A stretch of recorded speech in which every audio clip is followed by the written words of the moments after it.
Hello everyone, this is Adel from OZ Engineering. In the first part of this demo, we defined our simulation domain, the plane wave source, and we also defined and assigned materials to our model.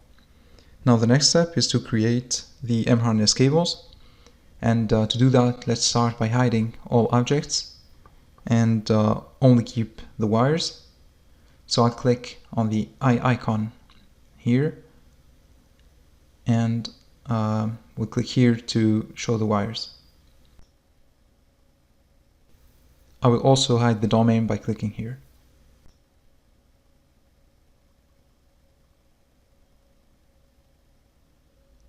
Now we can see our wires, and if I go here in the structure tree and expand wires, we can see that we have spline 1 and spline 2. Now let's select the M-harness tab, click on cabling, and select overbraid. Here we'll select spline 1, and we will add endpoints. Then here, let's click on library, expand general, comprehend, and let's select the 0.79mm and click OK. Now we can click complete.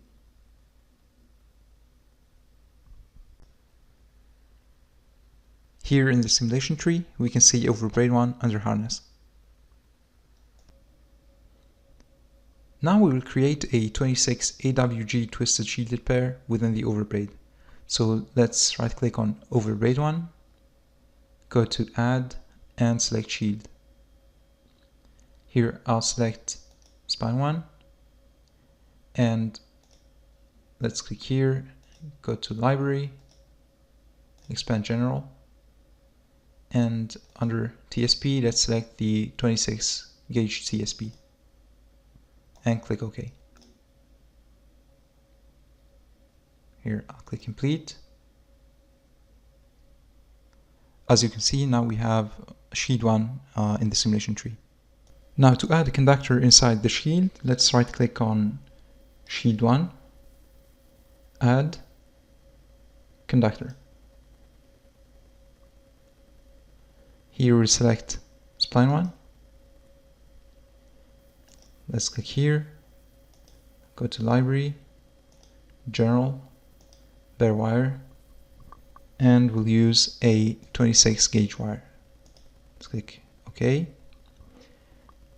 Here we'll add endpoints, and we'll go to terminations to change the resistance of the endpoints to 50 ohm.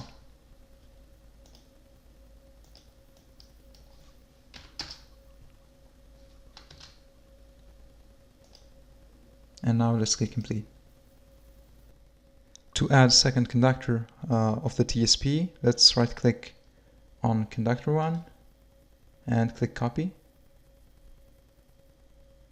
Now if we go to inspect our section button and hover over the wire, we can see our cable. Now to add an additional TSP to the overbraid, let's right click on shield 1 and click copy.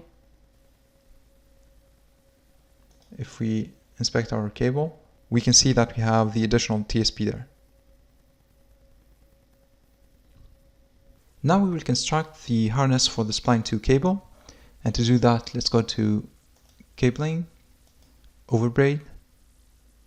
Here I'll select spline 2. Let's click here, and we'll use the same 0.79mm and click OK. Here in the simulation tree, we can see our overbraid 2. Now we are going to construct a coax cable and a twisted shielded triple inside of the overbraid. To do that, let's right click on overbraid 2, add shield. We will select spline 2,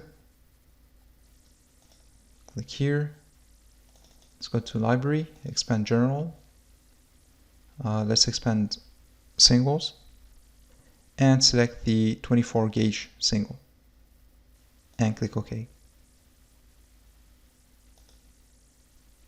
Now to add a conductor to the new shield, let's right click on Shield 3, Add Conductor. Let's select Spline 2, click here, and let's go to Library, Expand General, Bare Wire, and we'll select the 24 gauge wire and click OK. And let's click Complete.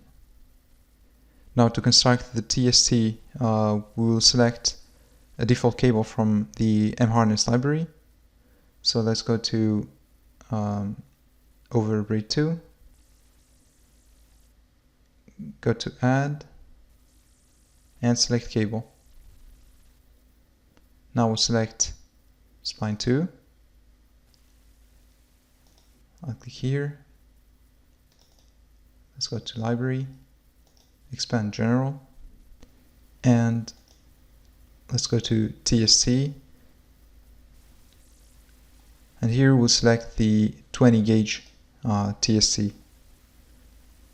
Let's click OK and Complete. Now if we go to Inspect Cross Section and hover here, we can see the cable's cross section as defined in the example.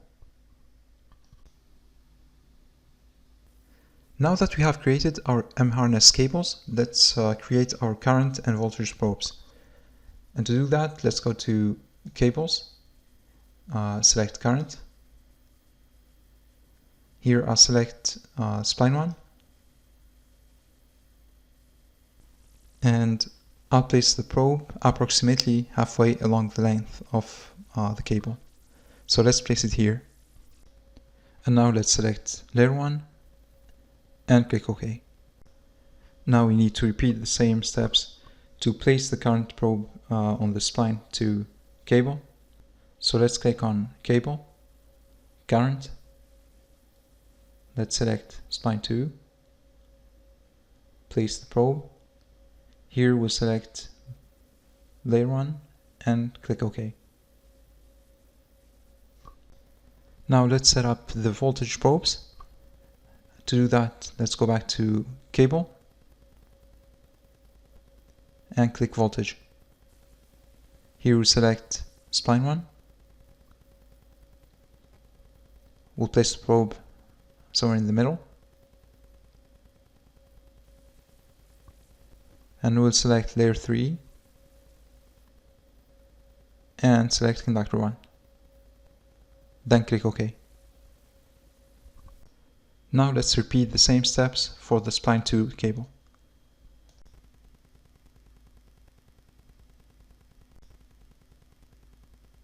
Here in Layer 3 we'll select cable C0 and click OK.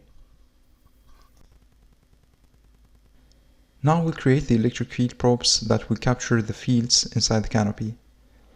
And to do that, let's go to the EME3D tab and go to Field. Here we'll select Boxed Region. Let's expand bounds, minimum and maximum, and let's set them as follows.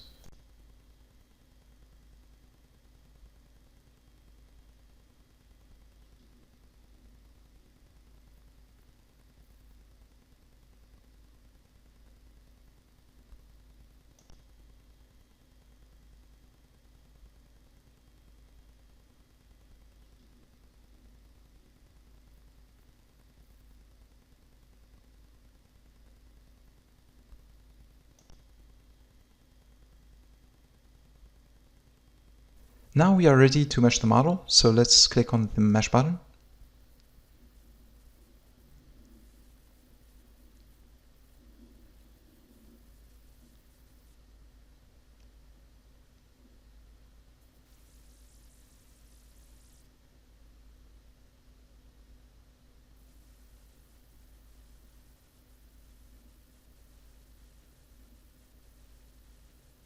Here we can right click and select Inverse Visibility, This would allow us to more easily view the mesh.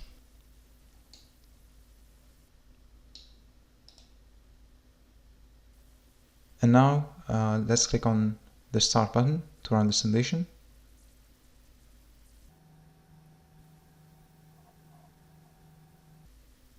And click Run.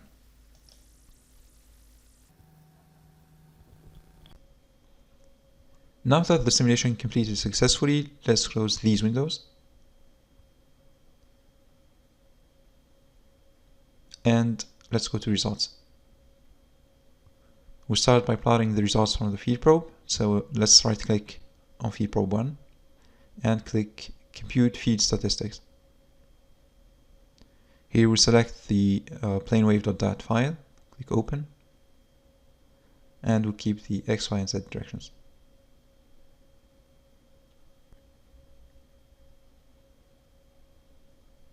Now let's right click on Feed Statistics 1 and click Show.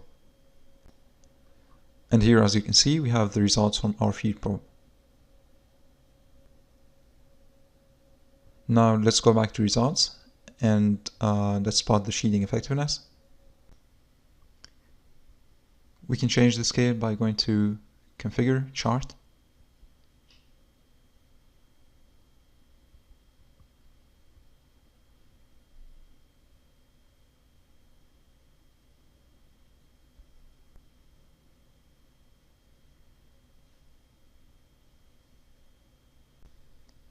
Now let's plot the results from the voltage probe.